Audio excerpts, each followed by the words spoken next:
Hello મિત્રો, સ્વાગત છે તમારું આપણી યુટ્યુબ ચેનલ એજ્યુકેશન બ્લાસ્ટની અંદર। અત્યારે ઘણા ઉમેદવારોના મેસેજ આવતા હતા કે શું સર અમારે પદ્ધતિશાસ્ત્રની અંદર કઈ રીતે તૈયારી કરવી, પદ્ધતિશાસ્ત્રની અંદર જે 25 માર્ક્સનું પૂછાય છે તેમાં વધારેમાં વધારે માર્ક્સ કેવી રીતે મેળવી શકાય અને પદ્ધતિશાસ્ત્ર શેમાંથી તૈયાર કરવું, પદ્ધતિશાસ્ત્ર શું સ્કીપ કરી શકાય, તો તેના માટે ઘણા ઉમેદવારોના મેસેજ આવતા હતા। તો આજે હું તમને જે પણ ટિપ્સ આપું તે તમે ચોક્કસ પરીક્ષામાં તમને ઉપયોગી થશે। કારણ કે પદ્ધતિશાસ્ત્ર અત્યારે પરીક્ષાની અંદર 25 માર્ક્સનું પૂછાય છે, જેની અંદર કયા પ્રશ્નો પૂછાય, કઈ રીતે પ્રશ્નોને અટેમ્પ્ટ કરવા તેની સંપૂર્ણ માહિતી તમને આ વિડીયોની અંદર આપવામાં આવશે। તો આ વિડીયોને તમે અંત સુધી જોજો તો તમારો પદ્ધતિશાસ્ત્રનો જે ડર છે એ તમારા મનમાંથી ગાયબ થઈ જશે। કારણ કે અત્યારે દરેક ઉમેદવારોનો એક જ પ્રશ્ન છે કે પદ્ધતિશાસ્ત્ર કઈ રીતે વાંચવું, પદ્ધતિશાસ્ત્રમાં શું વાંચવું, પદ્ધતિશાસ્ત્ર તૈયાર કરતી વખતે કઈ કઈ બાબતો ધ્યાનમાં રાખવી, તો તેના વિશેની આપણે આ વિડીયોની અંદર સંપૂર્ણ માહિતી આપેલ છે। મેં પણ પદ્ધતિશાસ્ત્ર વિશે જે પણ માહિતી મળેલ છે તે તમારા સુધી પહોંચાડીશ। તો આ વિડીયોને અંત સુધી જોવાનું ભૂલતા નહીં। આ વિડીયો તમને ગમે તો લાઈક કરજો, તમારા મિત્રોને શેર કરજો અને જો તમે આ ચેનલ સાથે જોડાયેલ ના હો તો તમે ચેનલને સબસ્ક્રાઈબ કરી દેજો, જેથી કરીને ટેટ ટાટને લગતી માહિતી તમારા સુધી પહોંચી જાય। તો પદ્ધતિશાસ્ત્ર માટે કઈ કઈ બાબતોનું ખાસ ધ્યાન રાખવું તેના માટે આપણે લાઇન ટુ લાઇન દરેક ટૉપિક વિશે માહિતી મેળવીએ। તો સૌ પ્રથમ પહેલો ટૉપિક છે, આ વખતે દરેક વિષયમાં 25 માર્ક્સનું પદ્ધતિશાસ્ત્ર ફરજિયાત પૂછાવાનું છે। ગઈ વખતે 2023ની પરીક્ષાની અંદર ગુણભાર આપેલો ન હતો પદ્ધતિશાસ્ત્રનો, પરંતુ તેમાં આપણે પદ્ધતિશાસ્ત્ર તૈયાર ન હતા કરતા છતાં પણ આપણે પરીક્ષાની અંદર વિકલ્પ સ્વરૂપે પ્રશ્નો આપેલા હતા, જેની અંદર મોટે ભાગે પદ્ધતિશાસ્ત્ર વૈકલ્પિક રીતે નીકળી જતું હતું, પરંતુ આ વખતે 25 માર્ક્સનું પદ્ધતિશાસ્ત્ર ફરજિયાત કરેલું છે। તો શું પદ્ધતિશાસ્ત્ર તૈયારી ન કરીએ તો ચાલે? પદ્ધતિશાસ્ત્ર માટે શું શું બાબતો ધ્યાનમાં રાખવી? તો સૌ પ્રથમ તો આપણને ખબર છે 25 માર્ક્સ એટલે ઘણા બધા કહેવાય, તો આપણે પદ્ધતિશાસ્ત્ર બિલકુલ તૈયાર ન કરીએ એ ના ચાલે। તો પદ્ધતિશાસ્ત્ર જે 25 માર્ક્સનું પૂછાય છે તેના માટે તમારે શું શું તૈયાર કરવું? તો બીજો ટૉપિક છે પદ્ધતિશાસ્ત્રની તૈયારી કેવી રીતે કરવી। તો અત્યારે તમે ઘણા ઉમેદવારો પદ્ધતિશાસ્ત્ર થોડું ઘણું વાંચ્યું હશે, જેમાં અમુક ટૉપિક જે જનરલ હોય છે તે તમે તૈયાર કરતા જ હશો, જેવા કે પાઠ આયોજન, માઇક્રો ટીચિંગ, અધ્યયનની પદ્ધતિઓ, પ્રવિધિઓ, આ દરેક ટૉપિક તમે સારી રીતે જો તૈયાર કર્યા હશે તો પરીક્ષામાં તમારે બિલકુલ ગભરાવાની જરૂર નથી। કારણ કે આ વખતે દરેક વિષયની અંદર પદ્ધતિશાસ્ત્ર 25 માર્ક્સનું છે તે પૂછાવાનું છે। બીજું કે આપણને કોઈ તેના વિશે પરફેક્ટ ટૉપિક આપેલા નથી કે પદ્ધતિશાસ્ત્રમાં કયા ટૉપિક ઉપર પૂછાય। તો પદ્ધતિશાસ્ત્રની તૈયારી તમે જે પણ કરી છે તે સારી જ કરી છે, જેટલી પણ કરી છે। હવે એવું નહીં નવી નવી તૈયારી આપણે કરીએ, જે પણ તૈયારી કરી છે તે તમારા માટે ઇનફ છે। પદ્ધતિશાસ્ત્ર માટે શું વાંચવું?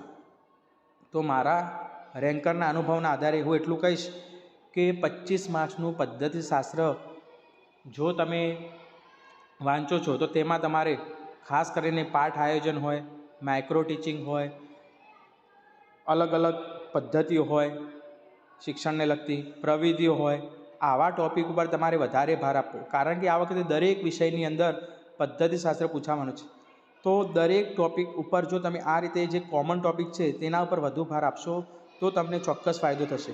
કારણ કે પદ્ધતિશાસ્ત્ર વિશે આપણને કોઈ ટૉપિક આપેલા નથી, છતાં જો તમે પદ્ધતિશાસ્ત્ર થોડું ઘણું પણ વાંચેલું હશે, પરીક્ષામાં તમે તેના વિશે થોડું ઘણું તો લખી શકવાના છો। ત્યારબાદનો ટૉપિક છે, શું પદ્ધતિશાસ્ત્ર સ્કીપ કરી શકાય? ઘણા ઉમેદવારોનો આ મેસેજ હતો, તો એ બાબતને ખાસ ધ્યાનમાં રાખજો। શું પદ્ધતિશાસ્ત્ર સ્કીપ કરી શકાય?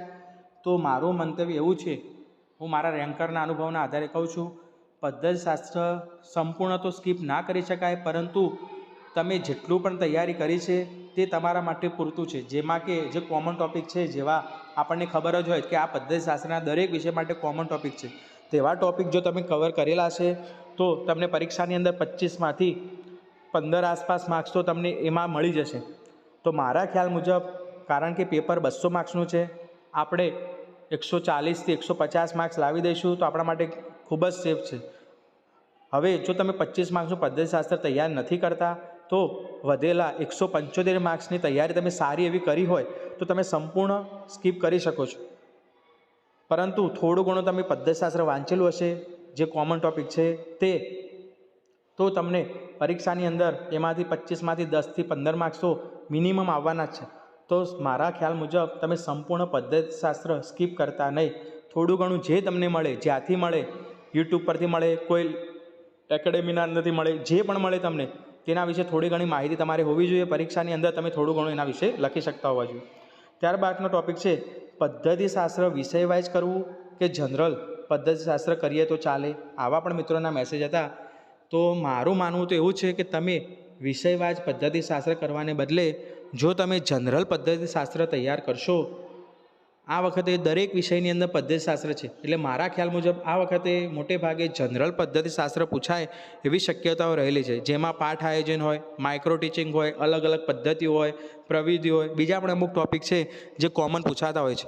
તો જો તમારે તમારા વિષયને લગતું પદ્ધતિશાસ્ત્ર તૈયાર ના થયું હોય તો વાંધો નથી, તમે જનરલ પદ્ધતિશાસ્ત્ર તૈયાર કર્યું હશે તો એ પણ પરીક્ષા માટે ખૂબ જ ઉપયોગી સાબિત થશે.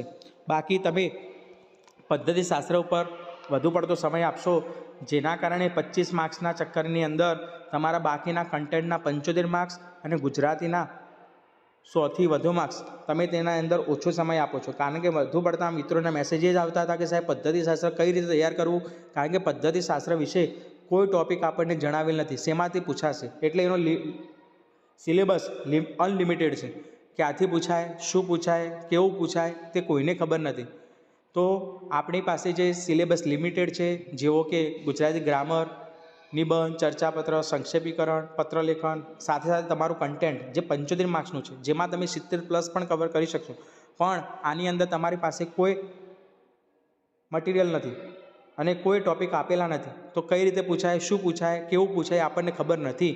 પરિણામે તમે ફક્ત અને ફક્ત પદ્ધતિશાસ્ત્ર પર ના બેસી રહેતા, તમે તમારા કન્ટેન્ટ ઉપર વધુ ફોકસ આપજો. અને છેલ્લો ટૉપિક છે પદ્ધતિશાસ્ત્ર તૈયાર કરવામાં કન્ટેન્ટ ઉપર ઓછો ફોકસ ન થઈ જાય, તો આ પણ ખાસ મહત્ત્વની બાબત છે. કારણ કે અત્યારે દરેક મિત્રો, મેં જોયા છે ઘણા મિત્રો ફક્ત અને ફક્ત પદ્ધતિશાસ્ત્ર તૈયાર કરતા હોય છે. પદ્ધતિશાસ્ત્ર ફક્ત 25 માર્ક્સનું છે. 25માંથી તમારી થોડી એવી તૈયારી છે, 10થી 15 માર્ક્સ તો આવવાના જ છે, પરંતુ 75 માર્ક્સનું જે કન્ટેન્ટ છે, જે તમારા માટે એનો સિલેબસ ફિક્સ છે, તો એના પર જો તમે વધુ ફોકસ આપશો તો એની અંદર 75માંથી ઘણા ઉમેદવારો તો 75માંથી 75 પણ માર્ક્સ લાવી શકશે અમુક વિષયની અંદર.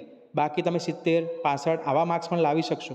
પરંતુ પદ્ધતિશાસ્ત્રની અંદર તમે ગમે તેટલી તૈયારી કરીએ છીએ, તેનો સિલેબસ લિમિટેડ નથી.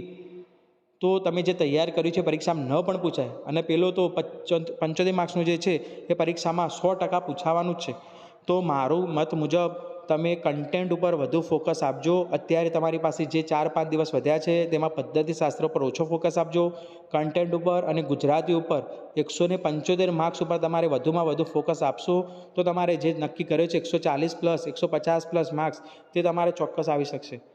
પરંતુ જો પદ્ધતિશાસ્ત્ર પર સમય બગાડશો, પદ્ધતિશાસ્ત્ર માટે જેટલો સમય આપવાનો છે એટલો સમય આપશો તો ચોક્કસ ફાયદો થશે. પરંતુ વધુ પડતો સમય જો પદ્ધતિશાસ્ત્રને આપશો તો તમારું કન્ટેન્ટ પણ ઓછું વંચાશે અને ગુજરાતીમાં પણ તમે ઓછું કવર કરશો. જે 175 માર્ક્સનું કવર કરી શકતા નથી તમે 25 માર્ક્સની પાસે થોડો સમય બગાડો છો.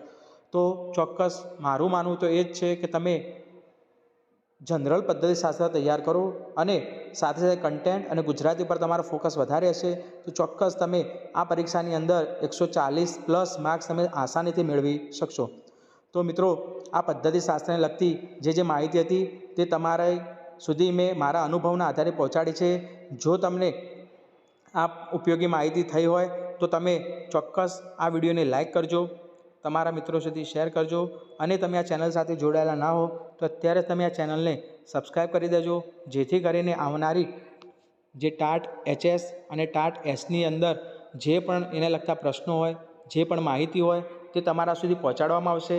અને તમારા મિત્રો સુધી પણ આ ચેનલને શેર કરવાનું ભૂલતા નહીં. તો છેલ્લે એટલું જ કહીશ કે પદ્ધતિશાસ્ત્ર પર ઓછું ફોકસ આપજો અને કન્ટેન્ટ અને ગુજરાતી ઉપર વધુ પડતો ફોકસ આપજો. કારણ કે 175 માર્ક્સ ઉપર વધારે ફોકસ આપવાથી તમને 140+ માર્ક્સ તમને મળી રહેશે. તો તો આટલી બાબતોને ખાસ ધ્યાનમાં રાખવી. જય હિન્દ, જય ભારત.